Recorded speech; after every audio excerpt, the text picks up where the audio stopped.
Let's get ready to mortgage. He is the prince of programs, guru of guidelines, master of matrices. He puts the fun in funding.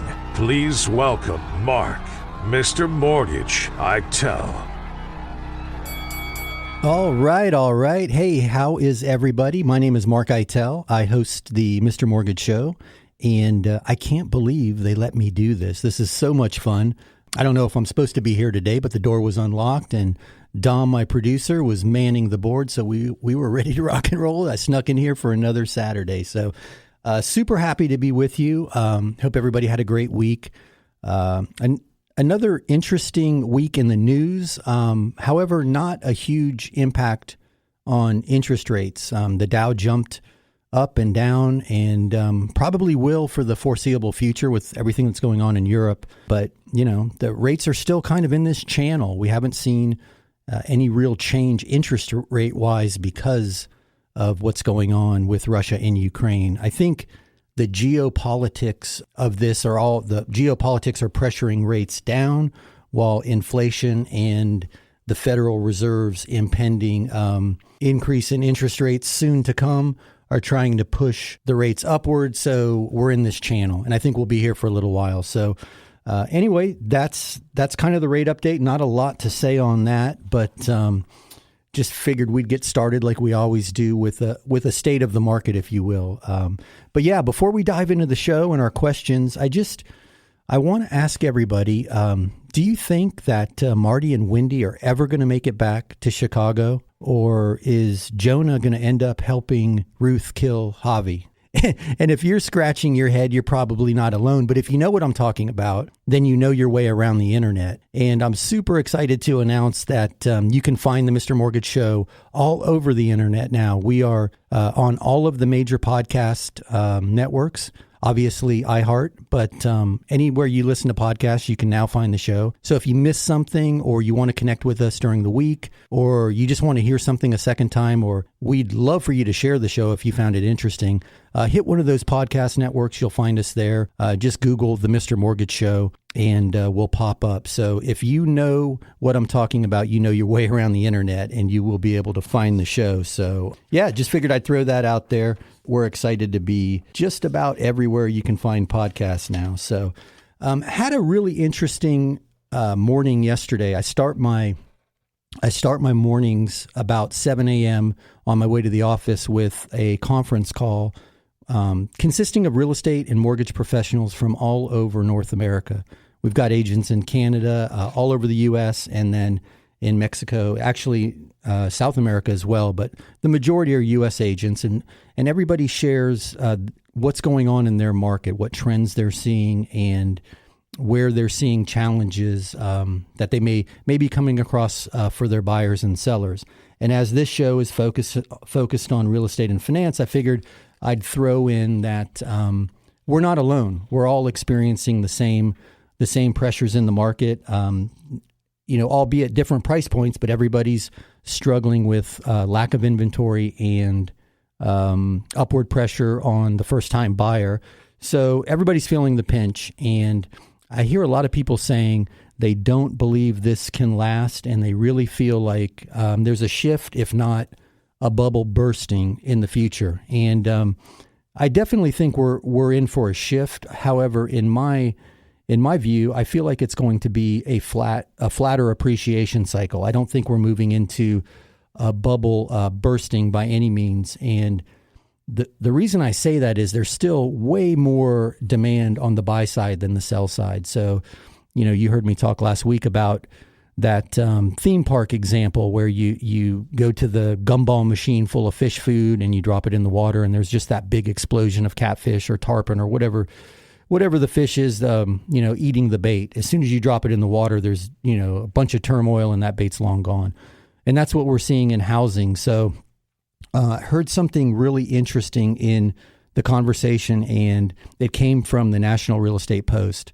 And 45% of the population still wants to move, and they want to move to a less expensive region, neighborhood, state, whatever it is. Their goal is to relocate pull their equity out of their house and move on to a less expensive neighborhood, and most likely benefit from the gains of appreciation once again. But 45% of the people want to move, which just shows us that there's still quite a bit of activity sitting on the sidelines. And I found it interesting in that report, they were talking about the 5 most expensive states and the 5 least expensive states. And they were interesting to me. They may be interesting to you. I'm not sure, but I'm going to share them. The 5 most affordable states in the country at the moment, number 5 was Indiana. Number 4 was Kansas. Number 3 was West Virginia. Number 2, North Dakota. And number 1, the most affordable state in the country, was Iowa. Now, Florida's nowhere on that list.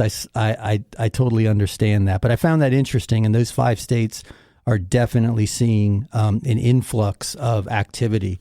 The 5 least affordable states, and this surprised me that Florida wasn't on this list either, but in order, number 5 was Massachusetts. Number 4 was Idaho, which surprised me. Number 3 was Rhode Island. Number 2 was New York, and number 1, California. And I figured New York and California would be battling it out for the least affordable, states in the country. I know Miami Metro is one of the least affordable metros in the U.S. So I share all this to let everybody know that there's still a ton of demand. People are wanting to relocate. And compared to those 5 states in particular, and just about every high-cost metro in the country, Florida is still super affordable. People want to live here for lots of reasons. Just think about it. We don't have state income tax. We have relatively low property tax compared to a lot of other states. And I don't know if you've been outside yet today, but man, we have some of the best weather in the country. And I would much rather put socks on with my flip-flops a couple times a year than have to layer up and shovel snow. And I think a lot of the country feels that way too. So still a ton of demand for real estate in general, a lot of relocation demand. And as we've talked about in the past, perception is reality. So if people are selling properties in a super expensive area, cashing out a bunch of equity, Florida still seems like it's on sale. So I share all that just to encourage you not to get frustrated. Just realize there's still a ton of opportunity out there, and we're seeing it every day. We're going to talk a little bit in this show about strategies to help you sell. I know a lot of people, part of the reason we're not seeing inventory, if you will, come to the market is because people are hesitant to put their property on the market, knowing it may be difficult for them to find somewhere to move. I've talked to a lot of people in that circumstance, and there are some strategies that may help you with that. I'm going to share a couple. You heard me bring Juan onto the show last week, and Juan's one of those guys that he's just a very high-level practitioner, and he's developed some strategies to help both his clients on the buy side and the sell side. So after the show last week, I had a really good conversation with him, and we talked about some other topics, and he shared some of these strategies on the sell side that are making a difference for his sellers, encouraging them to explore the market while still protecting them. So once we get through this very first break, we'll dive into questions, but I also wanted to share a couple of those strategies. If you're one of those people who would love to capitalize on all this equity in this hot market and sell and move up or over or down or wherever you are in your cycle of ownership, you may want to move and capitalize, but you may just be hesitating because there's not a clear path to your next property, and you're wondering how to protect yourself so you're not, living in an apartment or a hotel. So we're going to dive into that. I hear those sirens rolling up behind me. So we're going to run into that first break. And keep in mind, if you have questions, give us a shout or shoot us a text to the Anytime Hotline, 561-291-8569. That's 561-291-8569. Or visit Mr.Mortgage. That's www.mr.mortgage. We'll be right back after this break.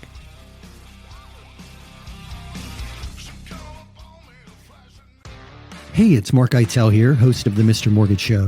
And you've heard me talk about the valuation tool that we use in our lending practice almost daily. It's not quite an appraisal, but it's way more accurate than one of those online estimates. And we're happy to run one of those reports for you at no charge. Just visit freevaluereport.org. That's freevaluereport.org. Give us a little information about the property, and we'll be happy to send you your report. That's freevaluereport.org.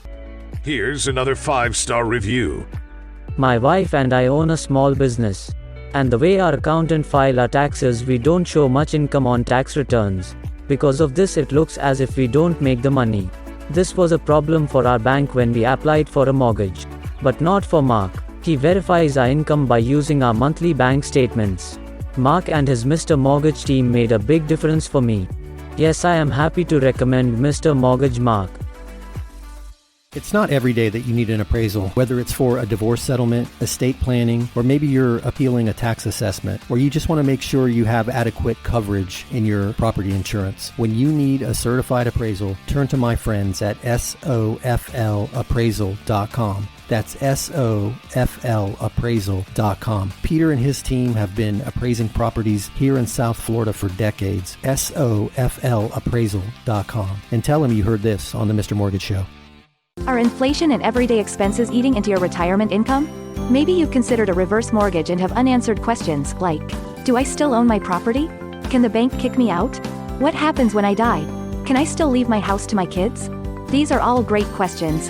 Visit www.moreaboutreverse.com to learn more. That's www.moreaboutreverse.com. www.moreaboutreverse.com. Welcome back to the Mr. Mortgage Show. Call us now, 561-291-8569.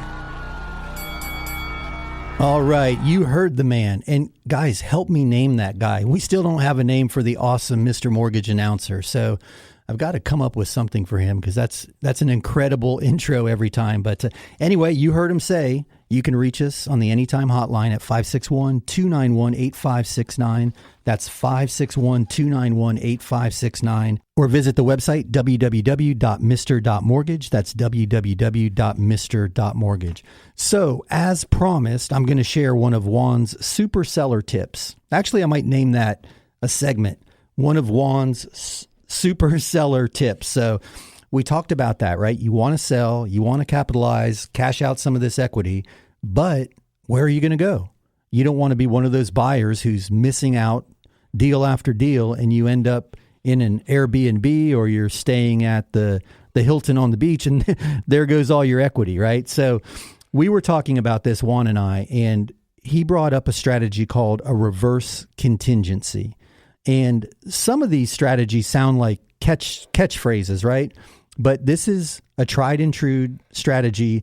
I saw it first in commercial real estate. However, it makes a ton of sense. So actually, a lot of the commercial strategies are working in this environment. But anyway, not to be long-winded, what a reverse contingency is, as a seller, you can make your contract, or more specifically, your closing date, contingent upon you finding your home that you're going to move to, getting it under contract, and closing. So you can line your closing dates up. Now, typically, that would seem difficult to coordinate. However, a lot of the buyer pool right now are renting. And a renter has a lot more flexibility on when they can close and when they can move in. They may be at the end of a lease and transitioning month to month. They may be willing to break their lease, or in some cases, you can, as a buyer, structure your closing so that you don't have a mortgage payment for almost 2 entire months. So a renter has that flexibility where they may not even have to make 2 payments. So as a seller, you can put a reverse contingency into your listing, your offering, and when you accept that contract, you can specifically put into the contract language that protects you from having to close prior to you finding your next property. So they're finding it useful on the sell side to allow you to capitalize on this market as a seller, move into a more desirable property for whatever reason. As we mentioned, move up, move down, just change locations. So talk to your agent about a reverse contingency. And you hear me say it all the time. If you're not working with an agent that you're comfortable with, you don't have a rock star agent, give us a shout. I work with